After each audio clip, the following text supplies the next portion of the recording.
کو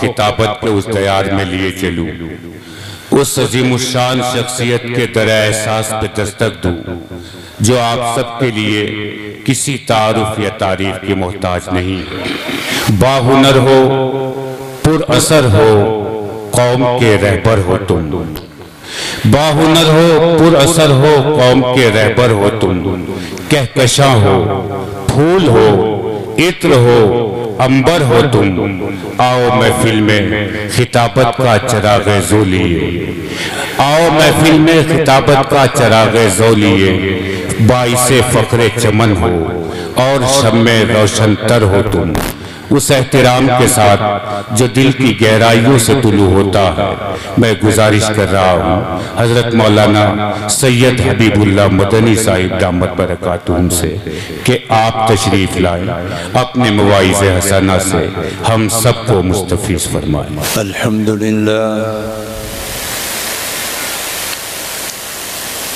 الحمد لله نحمده ونستعينه ونستغفره ونؤمن به ونتوكل عليه ونعوذ بالله من شرور أنفسنا ومن سيئات أعمالنا من يهده الله فلا مضل له ومن يضلله فلا هادي له ونشهد أن لا إله إلا الله وحده لا شريك له ونشهد أن سيدنا وسندنا وحبيبنا ومولانا محمدا عبده ورسوله صلى الله تعالى عليه وعلى آله وأصحابه وبارك وسلم أما بعد فأعوذ بالله من الشيطان الرجيم بسم الله الرحمن الرحيم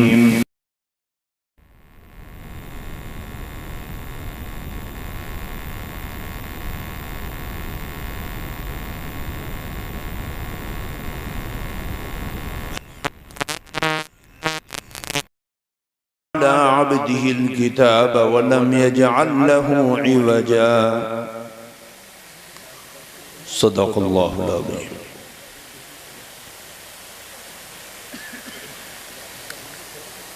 حضرات علماء اعظام اور آپ کے اس قدیم دینی ادارے کی دعوت پر انتہائی محبت کے ساتھ جمع ہونے والے نوجوان بزرگ، پیارے بچے اور پردہ نشین خواتین، آپ حضرات اپنے اس ادارے کی دعوت پر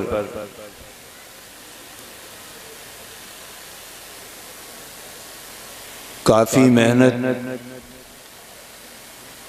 کاوش و کوشش کے بعد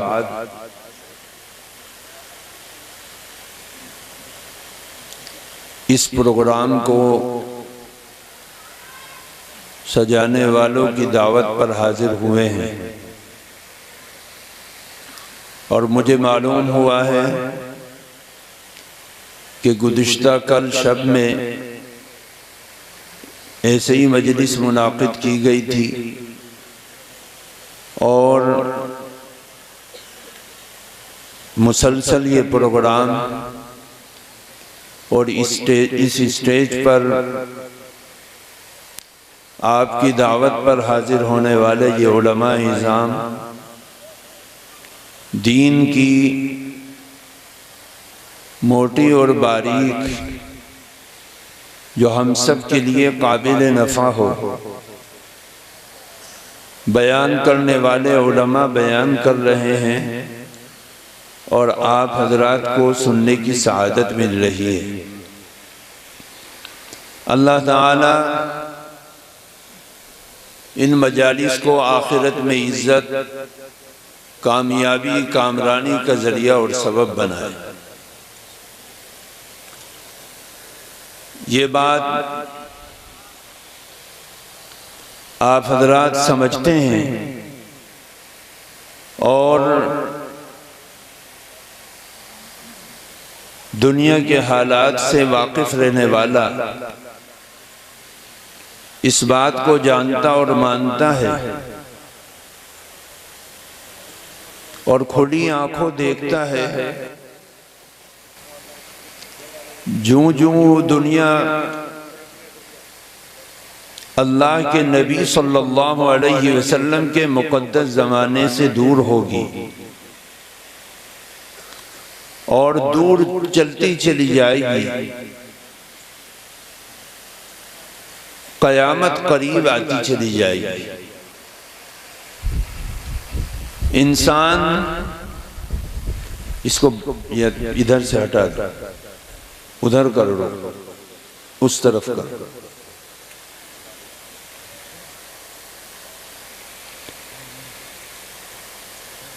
اللہ تعالیٰ نے ہر چیز کی زندگی رکھی ہے،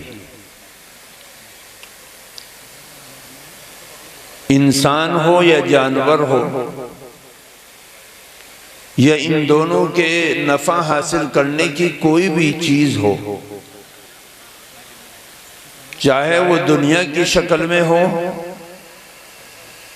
یا آخرت کے معاملات ہوں، اللہ تعالیٰ نے ہر چیز کی ایک انتہا رکھی ہے۔ یہ دنیا بھی اس کائنات کے اندر نہیں تھی، اللہ تعالیٰ نے اس دنیا کو اپنے وجود باوجود سے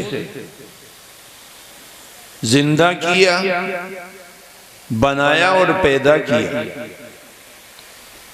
پھر یہ دنیا جوان ہو گئی اور جوان ہونے کے بعد اس کی انتہا ہے، بڑھاپا آئے گا اور بڑھاپے کے بعد یہ دنیا مر جائے گی۔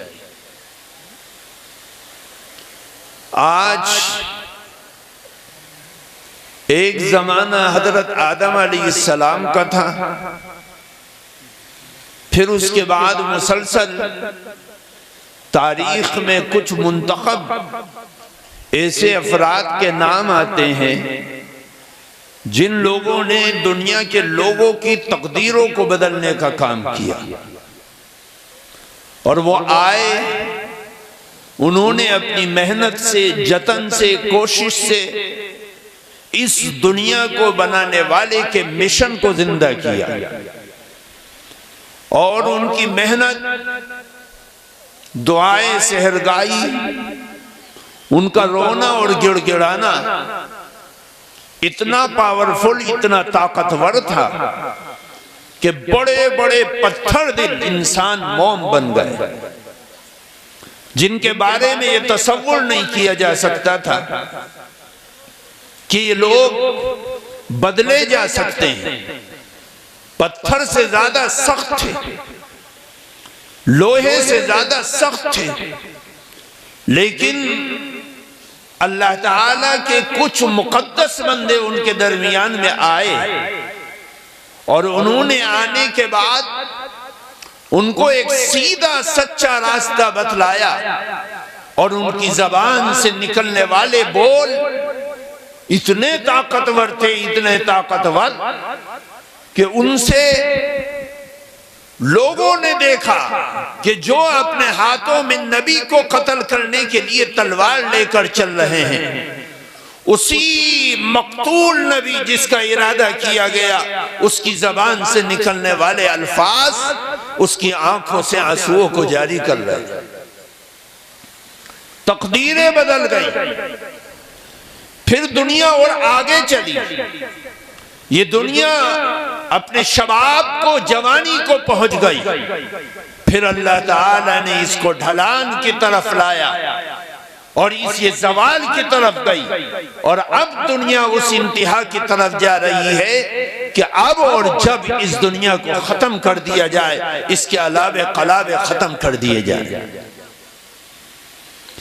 یہی دنیا میں انسان کا محور ہے، اور اس دنیا میں رہنے والے ہر انسان کو اللہ تعالیٰ یہ بتلا رہا ہے کہ دیکھ، زمانے کی الٹ پھیر کو دیکھ، صبح و شام کی رنگت کو دیکھ، دنیا کے معاملات کو دیکھ، اور سبق لے لے کہ ایک دن، ہر آنے والا دن پچھلے دن کو اپنی موت کے قریب کر رہا ہے۔ انسان یہ سوچتا ہے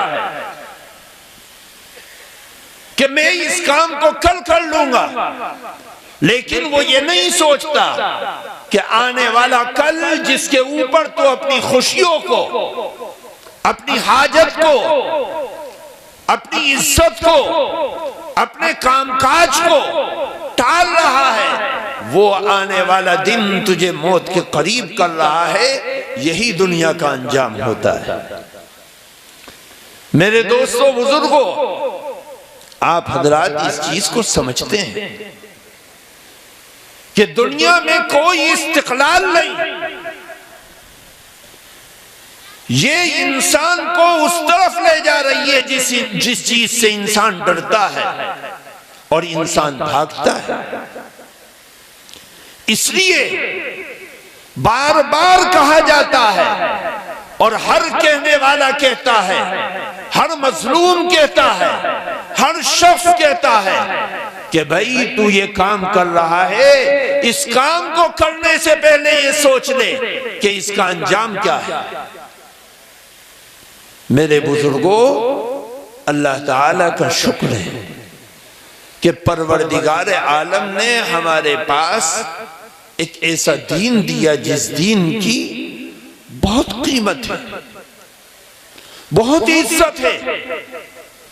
یہ دین بڑا طاقتور ہے، اس نے انسان کو وہاں سے لے کر آیا، اس طرف سے انگلی پکڑ کر انسان کو سکھلایا جہاں انسان کچھ بھی نہیں تھا۔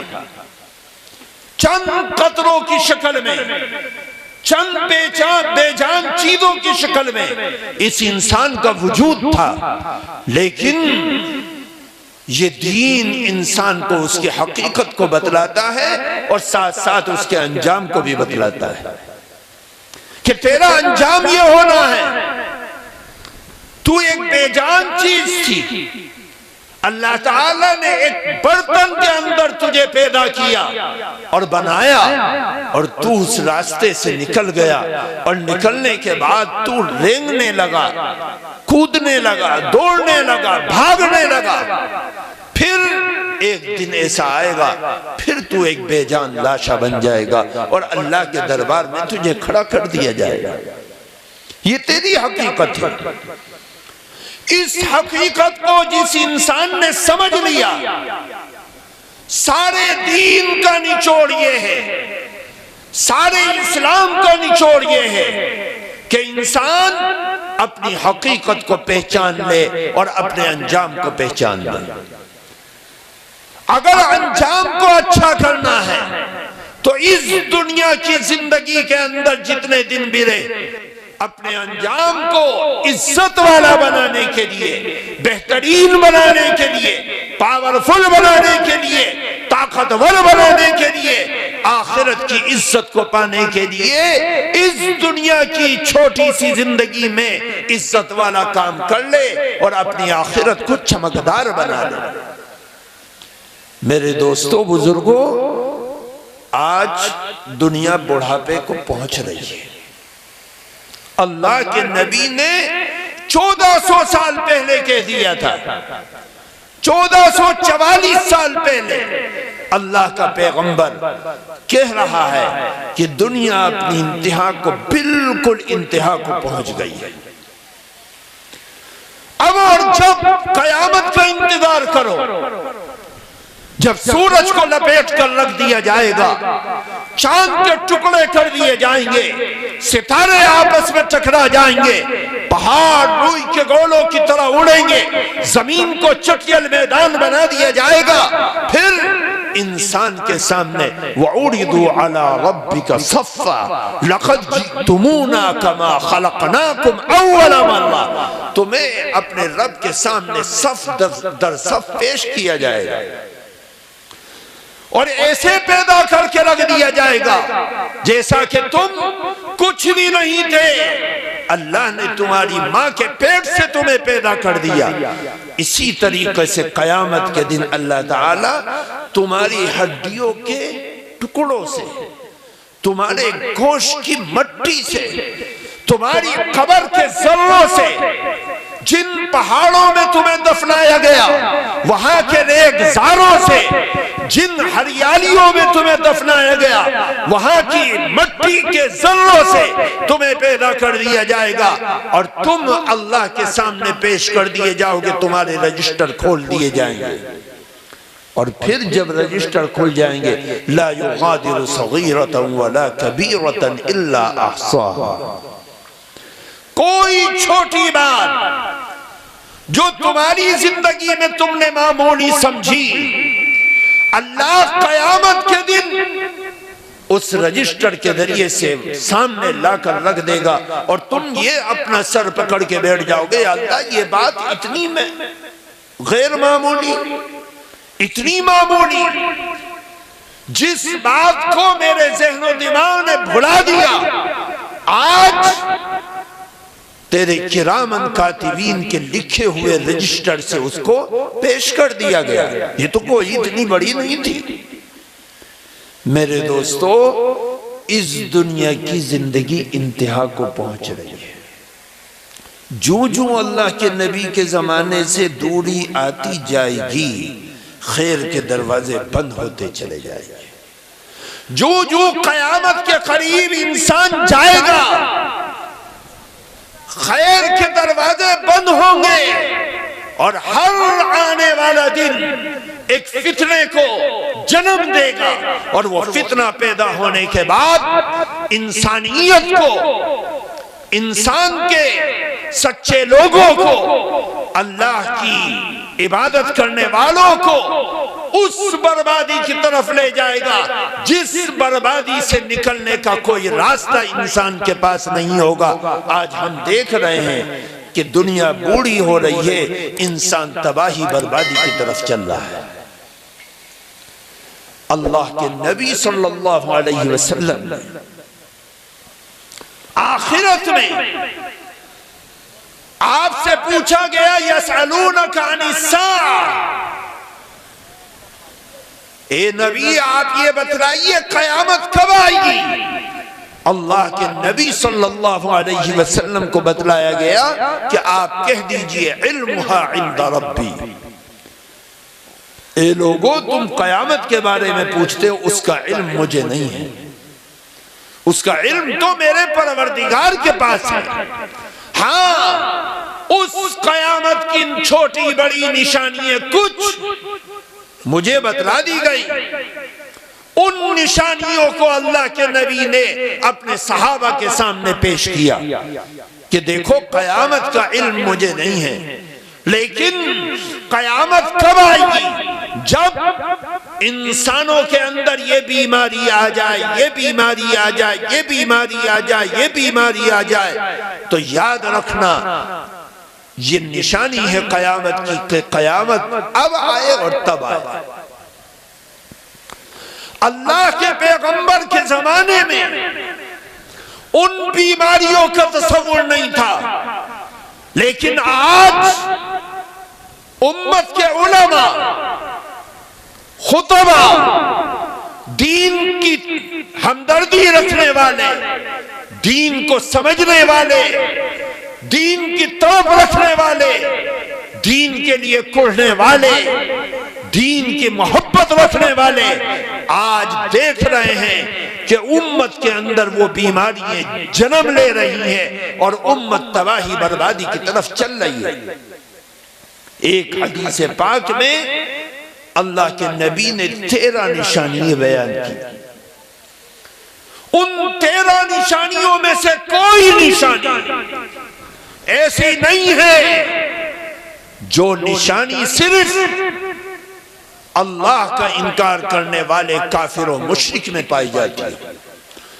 ان 13 نشانیوں میں سے ساری نشانی، ہر نشانی کا تعلق ان لوگوں سے ہے جو اللہ کے دین کو دین سمجھتے ہیں، جو اللہ کو اپنا معبود تصور کرتے ہیں، جو اللہ کے نبی کا کلمہ پڑھتے ہیں، جو اللہ کے نبی پر اترنے والے قرآن کو مانتے ہیں، جو نبی کے لائے ہوئے اسلام کو مانتے ہیں، جو نبی سے محبت رکھتے ہیں، جو نبی سے تعلق رکھتے ہیں۔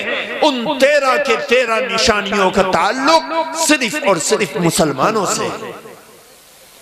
جب مسلمانوں کے درمیان میں یہ بیماریاں پائی جانے لگے تو یاد رکھنا کہ قیامت اس جمعے کو آ جائے یا اگلی جمعے کو آ جائے۔ اللہ کے نبی ان نشانیوں کو ظاہر کر کے مجھے اور تمہیں اس بات کے لیے ابھار رہے کہ ایک قوم کے نوجوانوں، بوڑھوں، اسلام کا کلمہ پڑھنے والوں، آؤ اپنے قدم کو اس طرف مت لے جاؤ جو اس دنیا کی تباہی بربادی کا ذریعہ بنے۔ اے لوگوں، اپنے قدم کو صحیح رکھو۔ یہ قدم اگر ڈاماڈول ہو گئے تو یاد رکھو تمہارے بھٹکے ہوئے قدم اس دنیا کی تباہی بربادی کا ذریعہ اور سبب بن جائیں گے۔ کافر اللہ کے نبی کے زمانے میں بھی تھے، نوح علیہ السلام کے زمانے سے شروع ہو رہے۔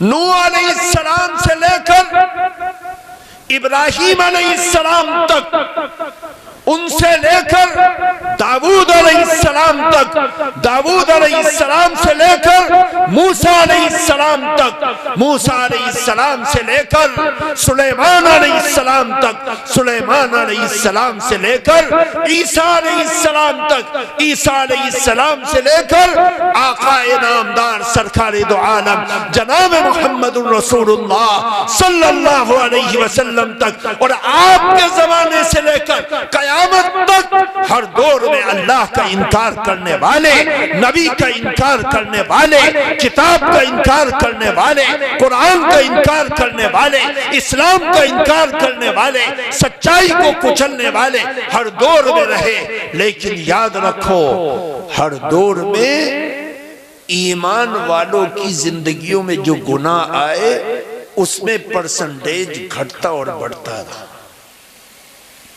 آج ایمان والوں کے درمیان میں جتنا بے ایمانی، بدماشی ہے، نافرمانی ہے، وہ کسی بھی زمانے میں نہیں تھی۔ یہ بات برحق ہے کہ کوانٹٹی زیادہ ہو گئی، افراد زیادہ ہو گئے، لیکن گناہوں کی نحوست ہماری جیب میں، ہمارے ہاتھوں میں، ہمارے ذہنوں میں، ہمارے دماغ میں، ہماری آنکھوں میں، ہماری زبانوں میں، ہمارے کانوں میں اس قدر بڑھ گیا کہ اللہ کی نافرمانی، کوئی زمین کا ٹکڑا ایسا نہیں ہے جو اللہ کی نافرمانی سے بھرا ہوا نہ ہو۔ ایک چھوٹی سی مثال لے لیں، اور جو زنا کے دروازے کھل رہے ہیں ان کو ایک طرف رکھو۔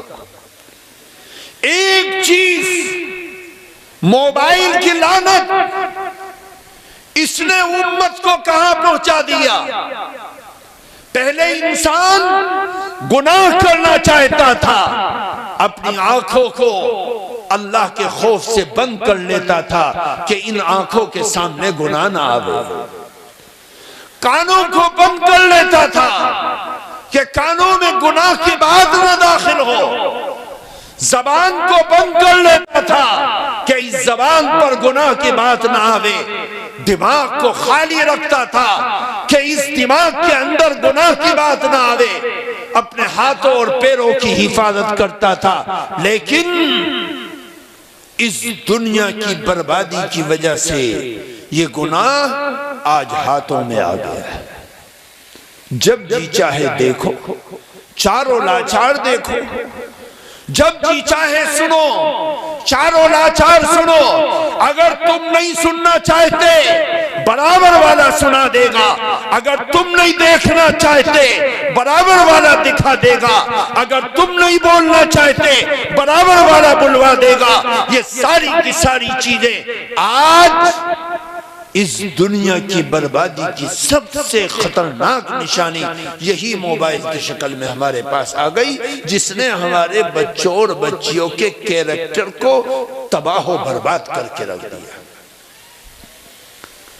مسلمان یہ سمجھتا ہے کہ فلاں کام ہو گیا، لیکن جب تم اس کے اسباب و وسائل کو دیکھو گے اور جڑ تک پہنچو گے، انتہا تک پہنچو گے، تو پتہ چلے گا کہ اس موبائل کا خطرناک کردار ہے جس نے میری اولاد کو تباہ و برباد کر دیا، میری قوم کو تباہ کر دیا، میرے محلے کو تباہ کر دیا، اچھے خاصے نمازی نماز پڑھنے والے کو تباہ کر دیا، حج کرنے والوں کو تباہ کر دیا۔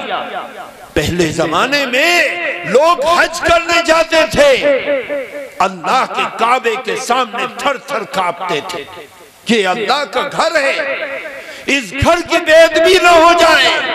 لیکن آج مکے اور مدینے میں جب حج کرنے والا، عمرہ کرنے والا جاتا ہے تو اپنے ساتھ سب سے بہترین موبائل کو لے کر جاتا ہے کہ اس سرزمین پر جہاں جا کر اللہ کے پیغمبر کے صحابہ کانپ جاتے تھے کہ اللہ کے نبی کا کمرہ ہے، اللہ کے نبی کا حجرہ ہے، اور بڑے بڑے اولیاء، قطب، ابدال، غوث اللہ کے نبی کی چالیوں کے سامنے جا کر تھر تھر کانپتے تھے۔ آج مسلمان دھڑلے سے وہاں پر ویڈیو کال کرتا ہے اور اس کو یہ سمجھتا ہے کہ میں دین کا سب سے بڑا کام کر رہا ہوں۔ اس موبائل نے ہمیں کہاں تک پہنچا دیا؟ اسی کو کہا گیا جوں جوں خیر القرون قرنی ثم الذین یلونہم ثم الذین یلونہم۔ اس کا مفہوم مخالف، میرے زمانے سے جوں جوں دوری آتی چلی جائے گی، خیر کے پہلو اور اس کے دروازے بند ہوتے چلے جائیں گے۔ اللہ کے نبی کے زمانے سے ہم 1434 سال دور ہٹ گئے، اللہ کے نبی کے زمانے سے ہم 1450 سال دور ہٹ گئے۔ اس زمانے میں آنے کے بعد قدم قدم پر گناہ، فحاشی، بے حیائی، بے غیرتی، بربادی۔ اللہ کی نافرمانی کا کون سا پہلو ایسا ہے جس پہلو کو آج کا انسان زندہ نہیں کر رہا ہے؟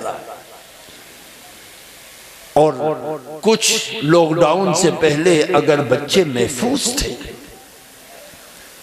تو اسکول اور کالج والوں نے ان چھوٹے چھوٹے معصوم بچوں کے ہاتھوں میں یہ شیطان کا آلہ دلوا دیا۔ اب وہ بچے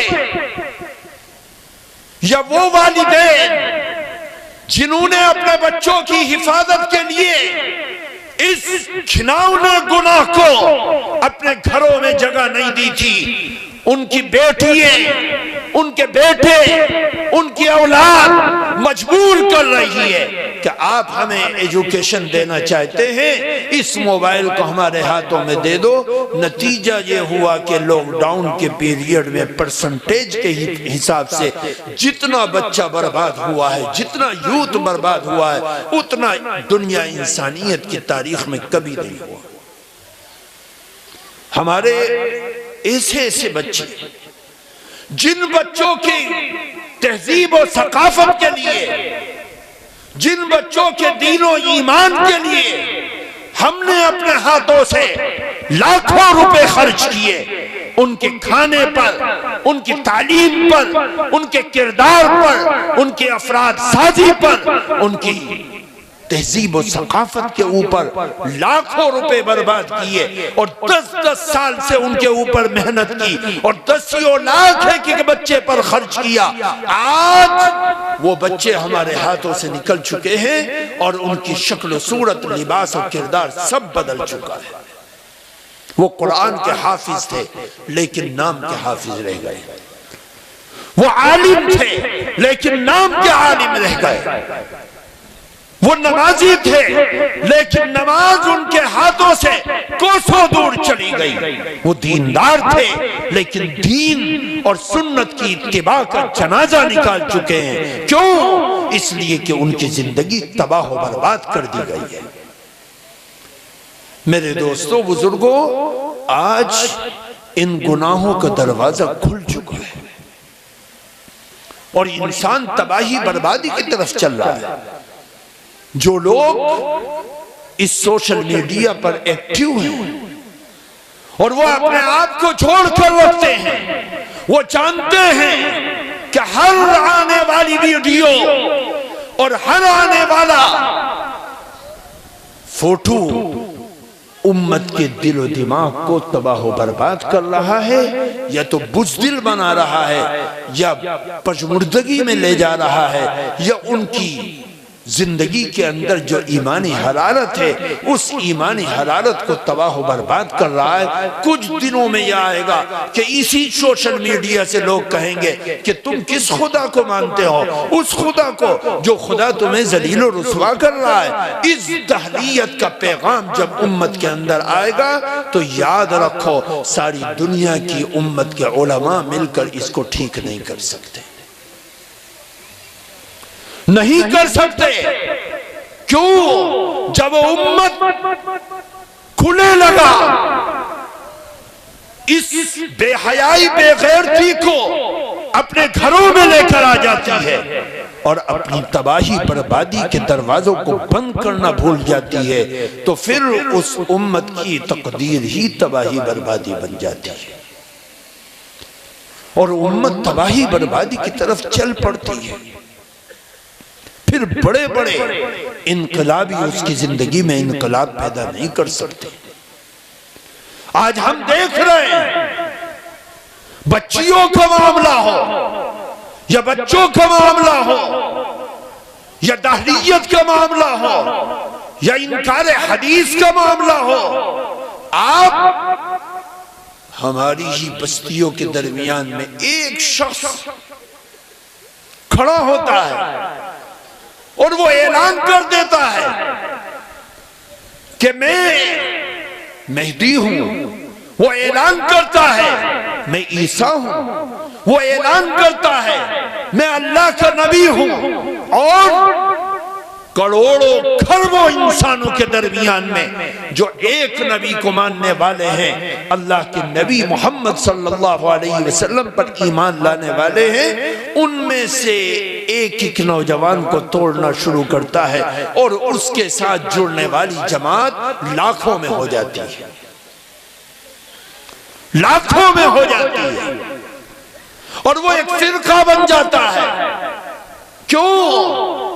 اس لیے کہ امت کے ایمان کو اس موبائل کے ذریعے سے تباہ و برباد کیا گیا. اللہ اور اس کے رسول سے ان کے وشواس کو، ان کے یقین کو توڑ دیا گیا.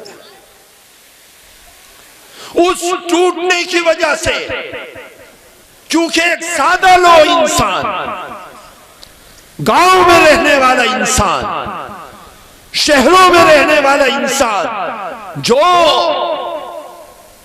بنوا مزدور کی طرح صبح کو اٹھتا ہے، کارخانے چلا جاتا ہے اور شام کو آتا ہے گھر میں آ کر سو جاتا ہے، اس کے ہاتھوں میں کسی عالم کا مصافحہ نہیں ہوتا، وہ کسی دیندار کو نہیں دیکھ پاتا، وہ تو جانوروں کی طرح اپنی زندگی گزار رہا ہے.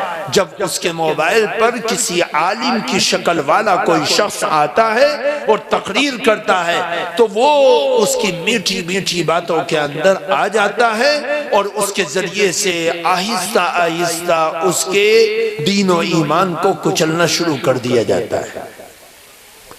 ہمارے سامنے بہت سے نوجوان آتے ہیں اور کہتے ہیں مولانا ہم نے تو بیان سنا، اس بیان کے اندر عالم صاحب نے ہمیں یہ کہا اور آپ یہ کہہ رہے ہیں یہ بات غلط ہے، ہم آپ کی بات کو سچا مانیں یا اس کو مانیں؟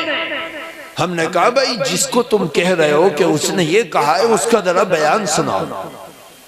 جب اس کو دیکھا جاتا ہے، پرکھا جاتا ہے، اس کے اندر گھسا جاتا ہے تو پتہ چلتا ہے کہ ایک سچے انسان کی شکل میں انہوں نے اپنی شکل کو بنایا اور آہستہ آہستہ میٹھی میٹھی باتیں کر کے امت کے نوجوانوں کے ایمان کو ایسا چاٹنا شروع کیا جیسے دیمک لکڑی کو چاٹتی ہے، کہ اوپر سے لکڑی کا خول بہت اچھا لیکن اندر گھس کر ان کے دین کو، ان کے ایمان کو، ان کے حیا کو، ان کی پاک دامنی کو تباہ و برباد کیا جاتا ہے، اور ہم احساس نہیں کر پاتے کہ یہ بات صحیح ہو رہی ہے غلط ہو رہی ہے، ہم اس کو سچا مانتے ہیں کیونکہ پگڑی پہنے ہوئے، داڑھی رکھے ہوئے ہیں۔ میرے دوستو بزرگوں، اس چیز کو سمجھنے کی ضرورت ہے۔ وَإِسْمُهُمَا أَكْبَرُ مِن نَفْعِهِمَا، اس کے نفع سے زیادہ اس کے اندر جو گناہ ہے وہ گناہ ہمیں تباہ کر رہا ہے، اور جب یہ گناہ تباہ کر رہا ہے تو یہ تباہی ہماری قوم کی بربادی کا ذریعہ بنے گی۔ ہم اس کو محسوس نہ کر سکے، آج نہیں کل محسوس کرو گے جب اولاد تمہارے ہاتھوں سے نکل جائے گی، جب قوم تمہارے ہاتھوں سے نکل جائے گی، جب محلے کے نوجوان تمہارے ہاتھوں سے نکل جائیں گے، جب تمہاری عورتیں تمہاری نافرمان بن جائیں گی۔ اسی کو اللہ کے نبی صلی اللہ علیہ وسلم نے فرمایا اِذَا اتُّخِذَ الْفَيْءُ، اس 13 چیریکٹر ہیں، ان کے اندر اللہ کے نبی صلی اللہ علیہ وسلم نے انہی بیماریوں کو بتلایا کہ اولاد ماں باپ کے نافرمان ہو جائے گی، ماں کو دھتکارے گی اور باپ کو جھڑکے گی اور دوستوں کو اپنے گلے سے لگائے گی، اولاد نافرمان ہو جائے گی۔ ماں باپ کو سمجھاؤ کہ بھائی تو شادی بیاہ میں کیا کر رہا ہے، تو 80% ماں باپ یہ کہتے ہیں کہ بھائی ہم تو یہ چاہتے ہیں کہ سنت کے مطابق شادی ہو لیکن اولاد نہیں مانتی، یہ نوجوان نہیں مانتے۔ کیوں؟ یہ سوچ پیدا کی جا رہی ہے کہ تم آزاد ملک میں رہتے ہو، آزاد ہو، کسی کے ماتحت رہ کر زندگی مت گزارو، جو جی میں آئے کرو، اسی طریقے سے زندگی گزارنا یہ ایک دنیا کا تقاضا ہے۔ اللہ کے نبی صلی اللہ علیہ وسلم نے 1444 سال پہلے متنبع کر دیا۔ آج آپ دیکھیے 80% نوجوانوں کا تعلق غیر محرم سے، 80% نوجوانوں کا تعلق غیر محرم سے ہے، اور اس موبائل کے ذریعے سے تباہ و برباد کیا جا رہا ہے، فیک آئی ڈی کے ذریعے سے تباہ کیا جا رہا ہے، فیس بک کے ذریعے سے تباہ کیا جا رہا ہے، انسٹاگرام کے ذریعے سے تباہ کیا جا رہا ہے، اور نہ جانے کیسی کیسی ناپاک ویب سائٹ ہمارے موبائلوں پر اپلوڈ ہے، جن کے ذریعے سے ہم اپنے ایمان، اپنی حیا، اپنی پاک دامنی سب کا جنازہ اپنے کاندھوں پر اٹھا کر چلتے ہیں، اور ہمیں پتہ نہیں ہوتا ہمارا باپ کیسا تھا، ہمارا دادا کیسا تھا۔ میرے دوستو بزرگوں، جو دنیا اپنے بڑھاپے کی طرف جا رہی ہے، ہر آنے والا دن ایک فتنے کو جنم لے کر لا رہا ہے۔ اللہ کے نبی صلی اللہ علیہ وسلم نے اسی کو فرمایا کہ یہ فتنے اتنے آئیں گے وزلزلتن وخسفن ومسخن وآیات تتابع کنظام قطع سلکو فتتابع، جس طرح تمہارے ہاتھوں میں جو پرے ہوئے دانے کی تسبیح ہے، اس تسبیح کے دانے کے دھاگے کو کاٹ دو، پھر اس کے پیچھے سے ایک تسبیح کا دانہ گرے گا، اس کو روکنے کی کوشش کرو گے، دوسرا گرے گا، تیسرا گرے گا، یہاں تک کہ پوری تسبیح کا صرف دھاگا تمہارے ہاتھوں میں رہ جائے گا، دانے سب زمین پر گر جائے گا۔ فرمایا یہی ہوگا قرب قیامت میں کہ جب تم ان گناہوں کو کرو گے تو یاد رکھو تم ایسے فتنوں میں داخل ہو جاؤ گے، زلزلے آئیں گے، زمینوں کو دھسا دیا جائے گا، مصیبتیں آئیں گی، بیماریاں آئیں گی، اور ان فتنوں کے اندر تمہیں ڈال دیا جائے گا۔ تم ان فتنوں سے بچنا چاہو گے، لیکن اب تمہارے بس میں بھی نہیں رہے گا تم ان فتنوں سے بچ سکو، بچ نہیں پاؤ گے۔ میرے بزرگوں، ہم دیکھیں ہم کہاں پہنچ رہے ہیں، اور یہ ساری چیزیں اللہ نے قرآن پاک میں فرمایا، ظہر الفساد فی البر والبحر بما کسبت ایدی الناس، تمہارے ہاتھوں کے عمل کی وجہ سے دنیا میں تغیر و تبدل ہوتا ہے، خشکی اور تری میں فساد ظاہر ہو گیا، اور یاد رکھو جب بھی فساد آئے گا اللہ کی طرف سے تو ایک اشارہ ہوگا، لیکن ذریعہ اور سبب انسانوں کے برے اعمال ہوں گے، انسان برا کرے گا، دنیا میں فساد آ جائے گا، اور ایسا چن چن کر اس میں ان فساد کے بھینٹ چڑھیں گے انسان، جیسا کہ پرندہ آتا ہے اور چونچ مار مار کے اپنے مطلب کے دانے کو زمین پر سے چگ لیتا ہے۔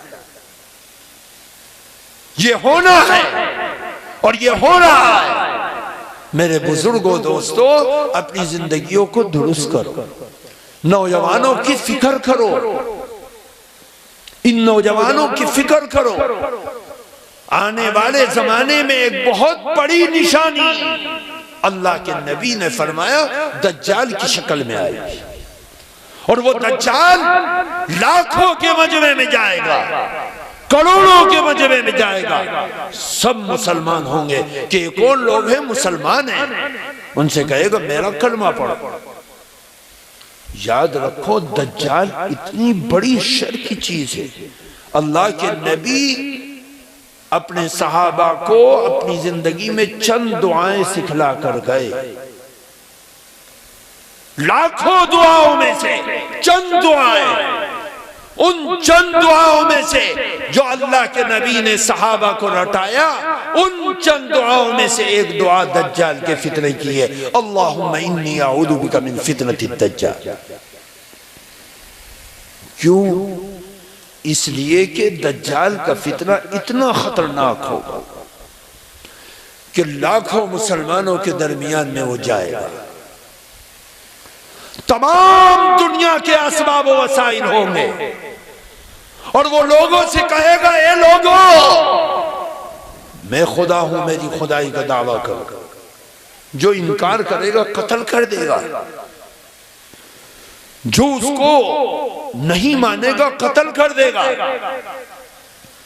لوگ اس کی کرامت کو دیکھ کر اشارہ کرے گا، آسمان سے بارش برس جائے گی، مردہ زمین کی طرف اشارہ کرے گا، زمین زندہ ہو جائے گی، سبزے اگ جائیں گے، اناج ہونے لگے گا۔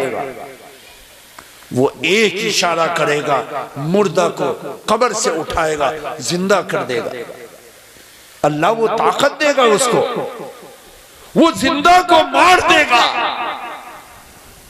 کمزور ایمان والوں کے درمیان میں ہوگا، وہ کمزور ایمان والے اس کا کلمہ پڑھنے والے بن جائیں گے، کافر بن جائیں گے۔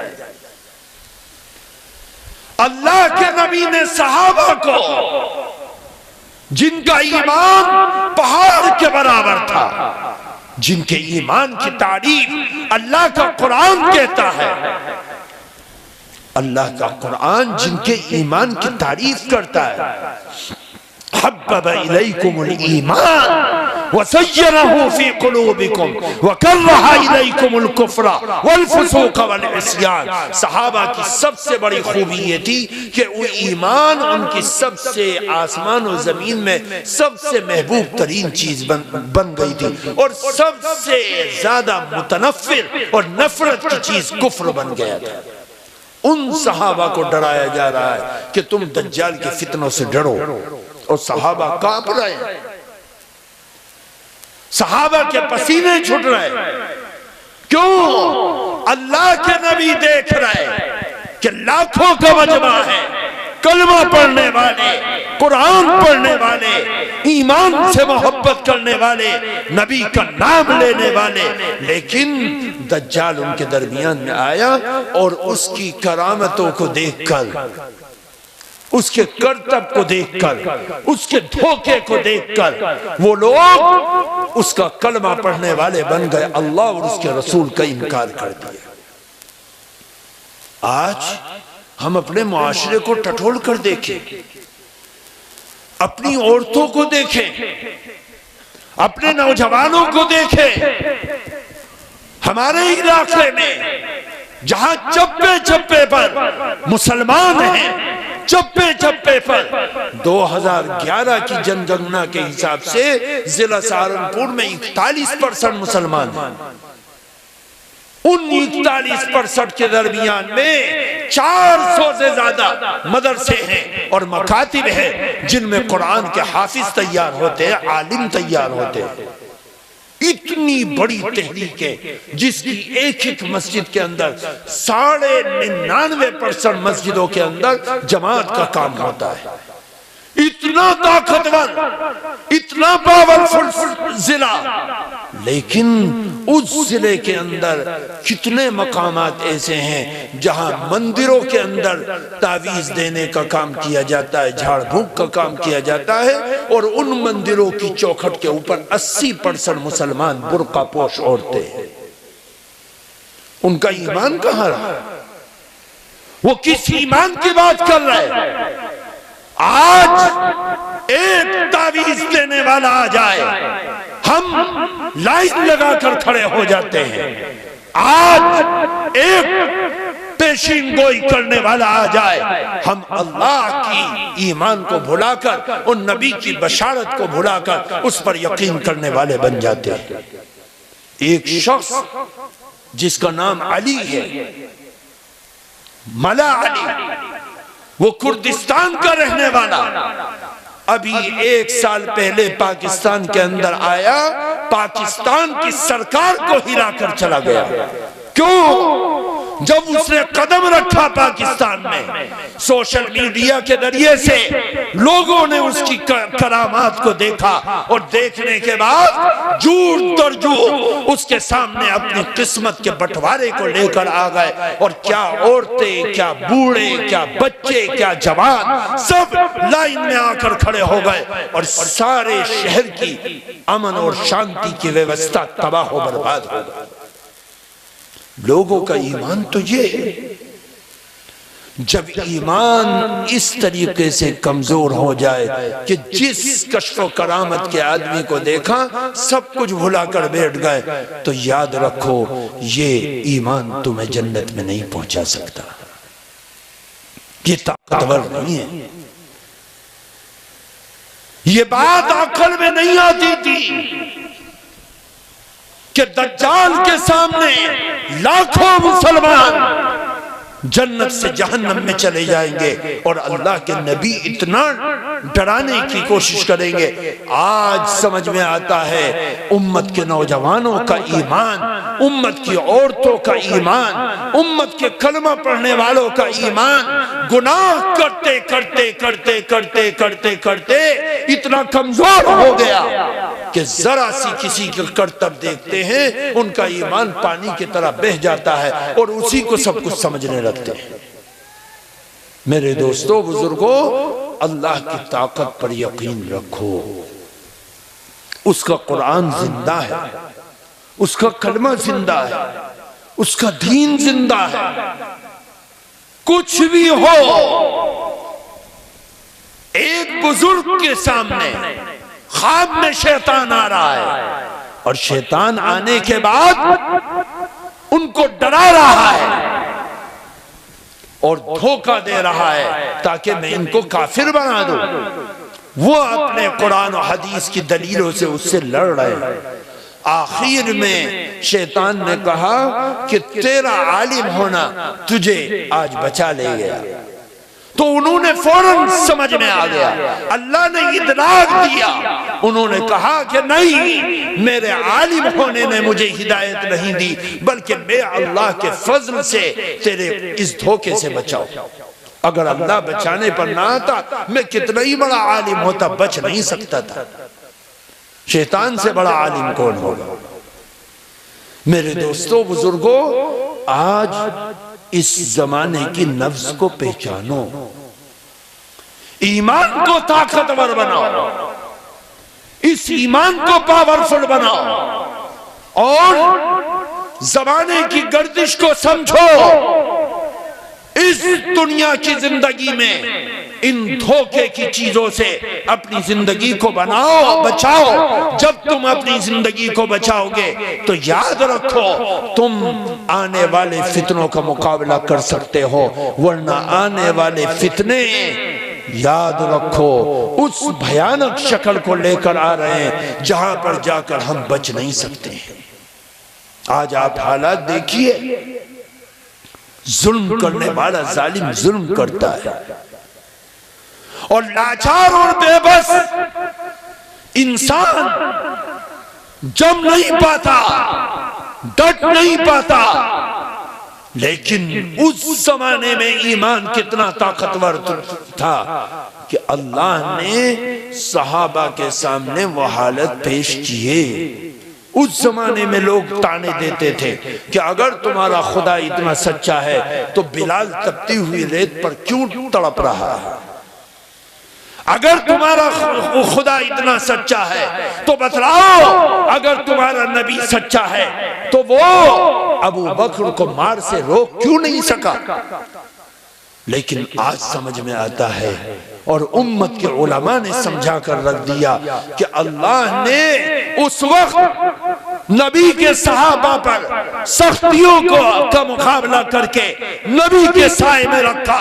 کیوں؟ تاکہ قیامت تک لوگ دیکھ لیں کہ دیکھو ایمان کی وجہ سے تپتی ہوئی ریت پر لٹایا جا سکتا ہے، ایمان کی وجہ سے تڑپتے ہوئے جسم پر سل کا پتھر رکھا جا سکتا ہے، ایمان کی وجہ سے تڑپتے ہوئے جسم کو لہو لہان کیا جا سکتا ہے، ایمان کی وجہ سے، قرآن کی وجہ سے ابو بکر کی طرح تمہیں مار مار کر بے ہوش کیا جا سکتا ہے، ایمان کی وجہ سے شہادت کا کلمہ پڑھنے کی وجہ سے عمر کی طرح تمہیں مار مار کر لہو لہان کیا جا سکتا ہے، ایمان کی وجہ سے تمہارے جسموں کے ٹکڑے ٹکڑے کیے جا سکتے ہیں، ایمان کی وجہ سے تمہارے 70 جانبازوں کو احد کے پہاڑوں پر خاک و خون میں لطپت کیا جا سکتا ہے۔ یاد رکھو ان سب چیزوں کو برداشت کرنے کا نام ہی ایمان ہے، ان پر جمنے کا نام ہی ایمان ہے،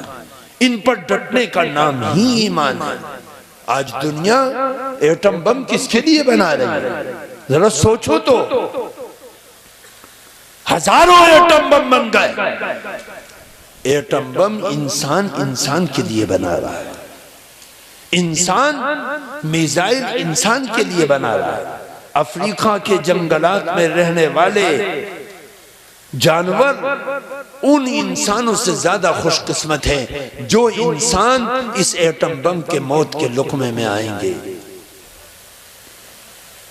وہ جانور بہتر ہیں، ان کی رکشا کی جاتی ہے، ان پر کھربوں روپے خرچ کیے جاتے ہیں، ان کے آنسوؤں کو پوچھا جاتا ہے، ان کی حفاظت کی جاتی ہے، لیکن انسان کو سفید کپڑے اور جبے کے درمیان میں رہنے والے انسانوں کو ان کے جسموں کے پرخچے اڑانے کے لیے میزائل بنائے جا رہے ہیں۔ کہنا یہ ہے کہ ہمارے دشمنوں کے لیے ہے، لیکن دشمن نہیں، ذرا اندر گھس کر دیکھو، انسان انسان کا دشمن ہو رہا ہے، اور اس کے لیے ہر وہ پیترا اختیار کر رہا ہے جس پیترے کے ذریعے سے اس کے جسموں کے پرخچے اڑیں گے۔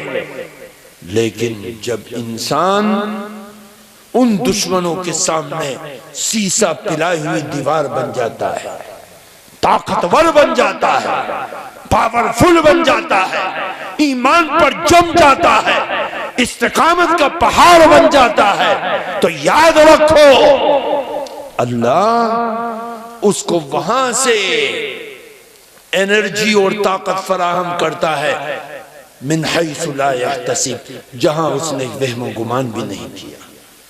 کس نے سمجھا تھا کہ دنیا میں ایک ملک ایسا بھی ہوگا جہاں کے رہنے والے لوگ سوکھی روٹی کھائیں؟ دنیا کا ایک ملک ایسا بھی ہوگا جس ملک کے نوجوان بھی کہ چند دانے اقوام متحدہ سے اور سلامتی کونسل سے آئیں گے فیصلوں کے بعد، اور ان پر ان کی زندگی گزرے گی۔ دنیا کو کیا پتا تھا کہ چادروں میں ملبوس عورتیں ایک ملک میں ہوں گی جن کے پاس کارخانے نہیں ہوں گے، دکانیں نہیں ہوں گی، مکان چھپر کے ہوں گے، مٹی کے ہوں گے، پہاڑ کے ہوں گے، پتھر کے ہوں گے، لیکن وہ دنیا کی 2 سپر پاور طاقتوں سے پنجہ آزمائی کریں گے۔ ان کے جسموں کے پرخچے اڑ جائیں گے، ان کے حافظوں کے ایسے اسٹیج کو میزائل سے ختم کر دیا جائے گا۔ معصوم چھوٹے چھوٹے بچے حافظ قرآن، ان کے جسموں کے لوتھڑے بکھر جائیں گے، ان کی نسلوں کو تباہ کر دیا جائے گا۔ دنیا کی 2 سپر پاور طاقتیں، کون سا ہتھیار دنیا کا ایسا ہے ایٹم بم کے علاوہ جو ان کے سروں پر آزمایا نہیں جائے گا؟ لیکن انہوں نے ایک اللہ کی رسی کو مضبوطی سے تھاما اور نبی کے دامن کے آغوش میں رہ کر نبی کے ولولے کو زندہ رکھا۔ اللہ نے ان کو ان دونوں فرعونوں کے اوپر غالب کر دیا۔ یہ زندہ مثال ہے، اور اللہ دکھلا رہا ہے کہ اے ایمان والو آؤ۔ اصحاب کہف چند تھے، ان کی صحیح تعداد کا صحیح اندازہ تمہیں ہے ہی نہیں، صحیح اندازہ تمہیں ہے ہی نہیں۔ اللہ کا قرآن کہہ رہا ہے، اللہ کا قرآن کہہ رہا ہے سَيَقُولُونَ ثَلَاثَةٌ رَابِعُهُمْ كَلْبُهُمْ۔ کچھ لوگ ایسے ہیں جو یہ کہتے ہیں کہ وہ 3 تھے، چوتھا ان کا کتا تھا۔ کچھ ایسے ہیں جو کہتے ہیں 5 تھے، چھٹا کتا تھا۔ کچھ کہتے ہیں کچھ کہتے ہیں کچھ، لیکن اللہ جانتا ہے، اللہ کے پاس ان کا علم ہے کہ وہ اصحاب کہف کتنے تھے۔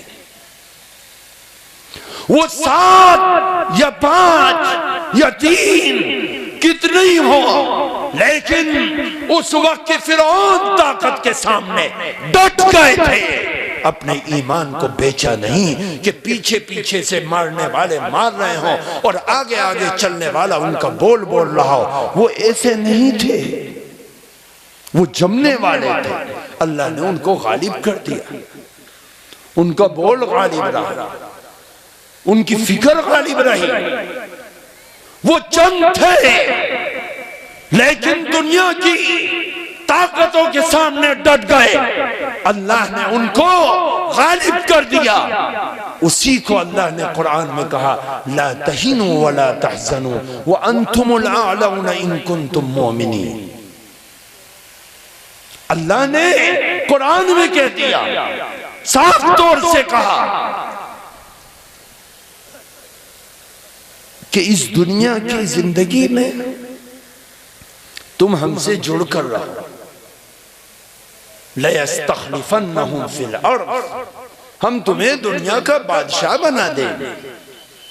اللہ وعدہ کر رہا ہے کہ تم ہمارے سے جڑ کر رہو، نبی سے جڑ جاؤ، قرآن سے جڑ جاؤ۔ یاد رکھو اللہ وعدہ کرتا ہے کہ تمہیں اس زمین کا وارث بنا دے گا۔ میرے دوستو بزرگوں، اللہ اتنا کھلا وعدہ کر رہا ہے اور ہم اس وعدے کی مخالفت کر رہے ہیں۔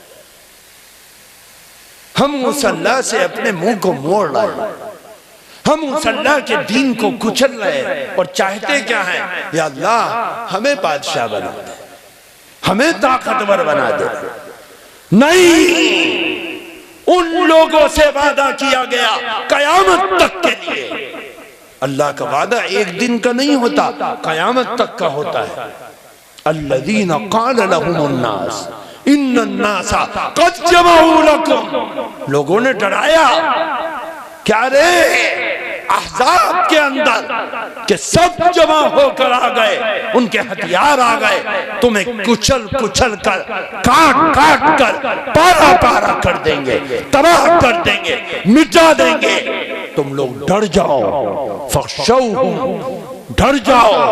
اللہ کا قرآن کہتا ہے صحابہ کا ایمان کیا ہو گیا؟ فزادہم ایمانا، لوگ ڈراتے تھے، ان کا ایمان بڑھتا تھا۔ کیوں؟ انہوں نے بدر میں دیکھ رکھا تھا، انہوں نے احد میں دیکھ رکھا تھا، انہوں نے بنی المصطلق میں دیکھ رکھا تھا، انہوں نے نبی کے دامن کے نیچے دیکھ رکھا تھا کہ کتنا بڑا نبی کی آغوش میں کامیابی کا راستہ ہے۔ وہ جم گئے اور انہوں نے کہا حسبنا اللہ و نعم الوکیل، اللہ ہی ہمیں کافی ہے اور وہی ہمارا مددگار ہے۔ میرے دوستو، اس ایمان کی ضرورت ہے۔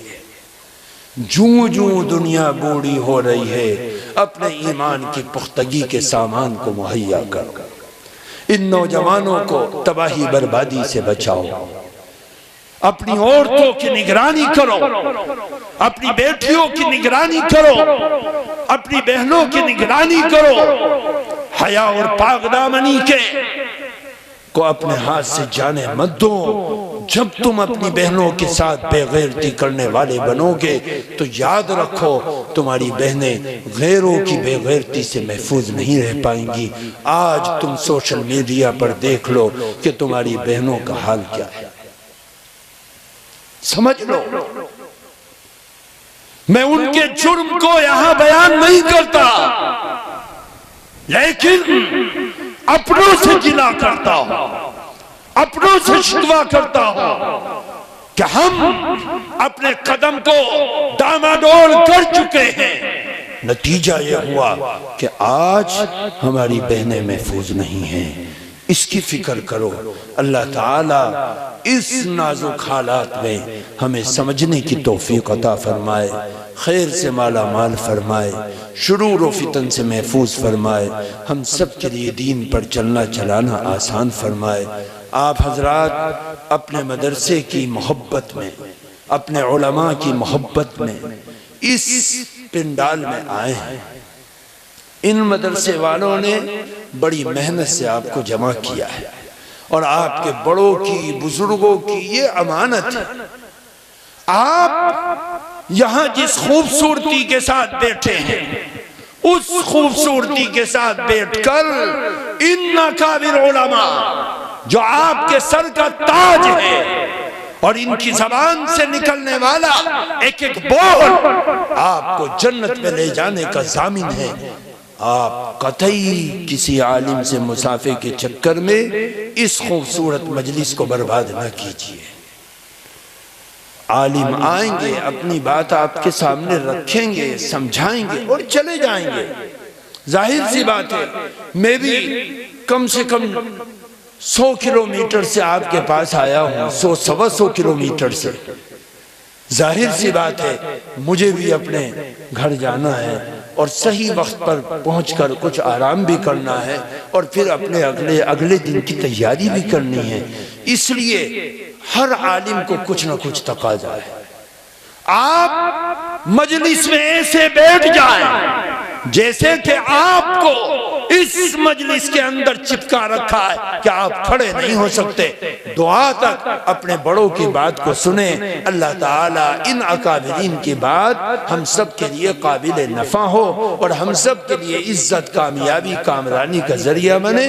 کوئی نوجوان، کوئی بوڑھا، کوئی شخص مسافر کے لیے کسی سے کھڑا نہ ہو۔ اللہ تعالیٰ ہم سب کو سمجھنے کی توفیق عطا فرمائے۔ السلام علیکم ورحمۃ اللہ وبرکاتہ۔